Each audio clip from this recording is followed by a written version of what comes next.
So I'm Dale, and thanks to Tyler, I work on the observability team at ClickHouse, and I'm going to talk a little bit about how we think about observability at ClickHouse, what we've been working on, and what's coming in later this year and in early 2026. So ClickHouse has been used for observability at scale by a whole host of very, very large companies. Most recently, you may have seen user stories from Netflix last week, but as well as Anthropic, Tesla, OpenAI, some of the largest observability use cases in the world. So these are great proof points. Now, historically, these companies have been building their own observability UIs on top of ClickHouse, using ClickHouse as the foundation, but really building best-of-breed solutions. But what we want to talk about today is a little bit about how we're trying to democratize access to ClickHouse. So how can we make it such that smaller companies don't have to go and build their own UI on top of ClickHouse, yet they can still be successful and still get all of the benefits? So that's what I'm going to focus on. When we talk about observability with ClickHouse, I think it's always interesting or useful to be able to frame the conversation and have a little bit of history and why we think ClickHouse works for observability data. So if we go back to the 1970s, maybe grep was the first true observability tool, searching for strings inside log files. There's probably a step missing here where we have kind of the centralization of logging with syslog in the 80s. But really, Splunk was the first tool to make this centralized logging idea commercial. And then it was disrupted to some degree by Elastic in the 2010s with open source and inverted indices.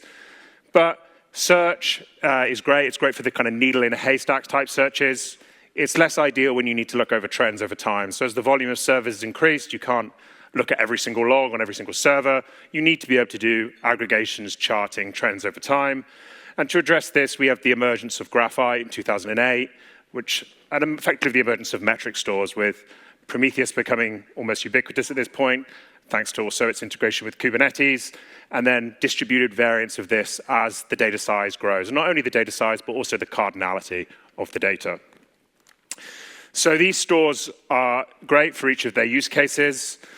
Search has some limitations. So search engines are great for search, these needle in a haystack searches, but they're not great for aggregations over very wide time ranges. So as I said, that was addressed through these kind of advent of metric stores, which themselves don't have search, but they do provide strong aggregation performance, but they encourage you to pre-aggregate or pre-sample. Nothing wrong with that, except that it requires you to kind of pre-anticipate the problems that you're going to experience in production. And often, when you actually need to do a deep root cause analysis, you don't have the fidelity of data that you need. So ideally, you would be able to store, like search engines, every event and not do pre-aggregation. So maybe there was a mystery data store out there that satisfies all these requirements. So we want cost-efficient, high-performance search, but we also want fast aggregations, and more importantly, that ability to deal with high cardinality data. We also want to be able to store observability data on object storage, ideally. We shouldn't have to think about retention, and if we've got high compression, retention shouldn't be really something that we have to discuss, and we should be able to store relatively indefinitely if we're not querying the data at relatively low cost. So you're at a ClickHouse conference. No surprise, I'm going to say that this mystery data store is ClickHouse. Give me a chance to justify that. So now we have lightweight inverted indices inside ClickHouse. So we satisfied the search problem. As of the latest release of ClickHouse, these are now in beta, potentially I think soon to be in GA, so that we can satisfy that search problem, the needle in a haystack problem. And I don't think there's anybody here who would disagree with the statement that for aggregations and for aggregating and performing trend analysis, ClickHouse, it's pretty much ClickHouse's sweet spot. So we get the cost-efficient, fast search and fast aggregations. There are a number of other properties beyond this, though, beyond object storage. Ability to store on object storage and get high compression gives us that potentially infinite retention. But there's some also other nice properties. We support largely anti-SQL, so that makes it very extensible, very easy to build on top of. And now we support the JSON type. Now that's GA, so you get the same benefits of column orientation on semi-structured data, which is not only nice for just getting started, you can just send events and the schema's created. It's also a necessity really with logs and any kind of dynamic environments like Kubernetes where the labels are being changed. You don't want to have to manage a schema. So that's a huge win. Minimum, we see typically on observability data logs up to 10x to 100x compression. And then we support open formats. So the stack that I'm going to present is OpenTelemetry native. And then finally, ClickHouse is great also for querying lakehouse formats, whether it be Iceberg, Delta, And then we have a new efficient Parquet reader. So if you want to build your observability platform on lakehouses, you could also do that. But the stack that we announced early in May and June, if you're aware, some of you may have heard, we announced ClickStack. So ClickStack was the result of an acquisition that we made earlier in the year, where there was an interface that we acquired called HyperDX, which is tightly coupled with ClickHouse. It was designed from ClickHouse from the ground up, so there isn't this loose coupling, like, for example, Grafana, where you're forced to write your own SQL expressions.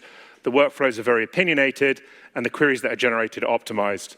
But most importantly, it also includes, it's just easy to get started out of the box. So you can just start this with one command, and I'll show that with a demo.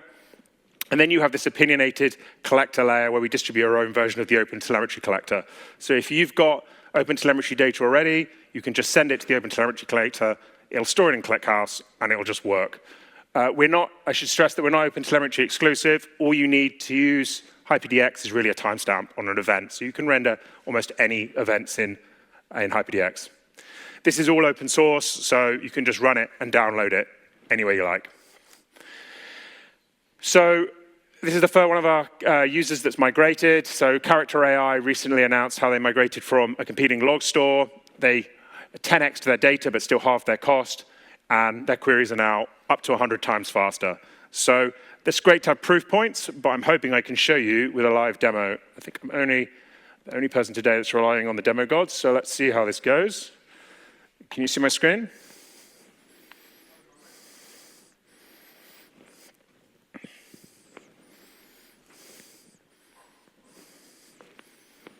No. Let me mirror my screens.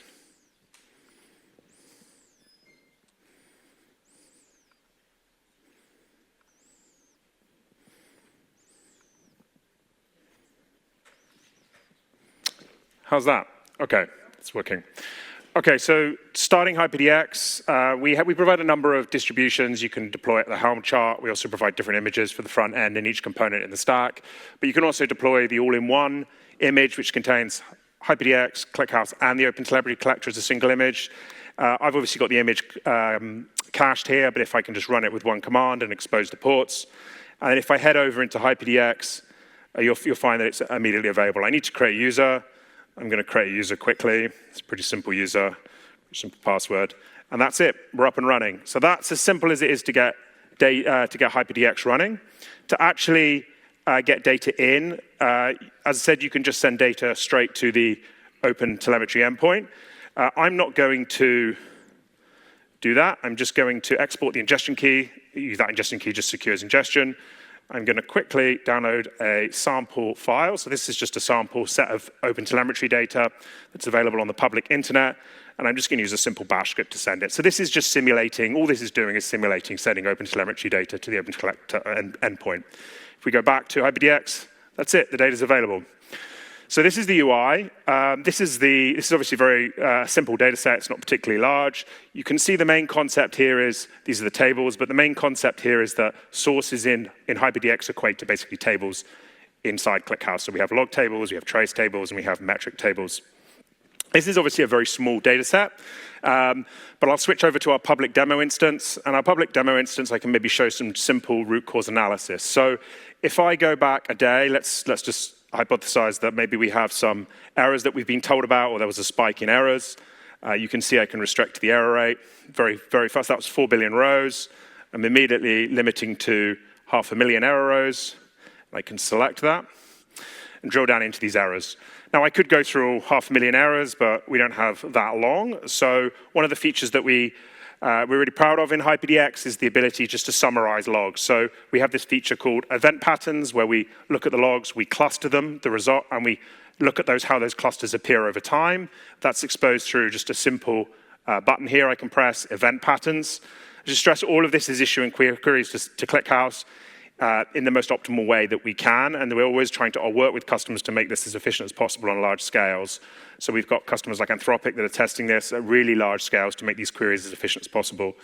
You can see that this error here may be by interesting. I can select an error, and then I can go through to the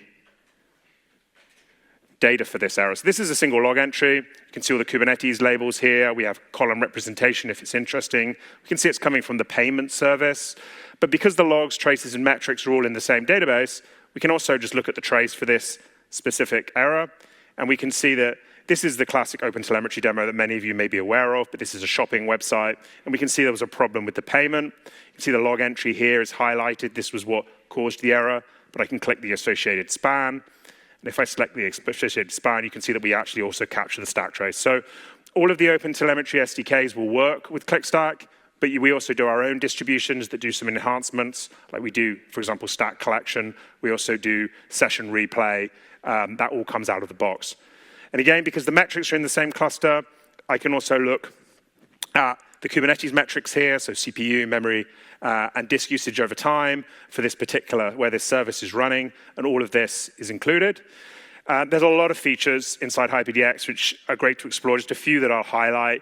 We do have this anomaly detection capability where we can look at the duration of spans and say what's causing some spans to have higher duration than others. Again, this is all done at really large scale. We sample the data and look for the columns that we think are attributing to the delays. We also have out-of-the-box experiences for APM, so you can look at services, the error rates, the latencies over time. And finally, we even have a Kubernetes view where you can look at your infrastructure metrics on your pods, nodes, and namespaces, as well as the events. But no demo, I suppose, in 2025 would be complete without some form of AI.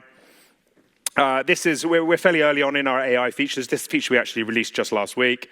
But we have a text-to-chart capability. So you can just type a natural language chart, like, say, show me the average duration of all services over time.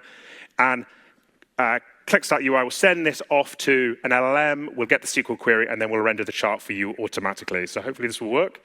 And there it is, services over time. So this is a great getting started experience. Just helps you get going if you don't know the schemas in OTel.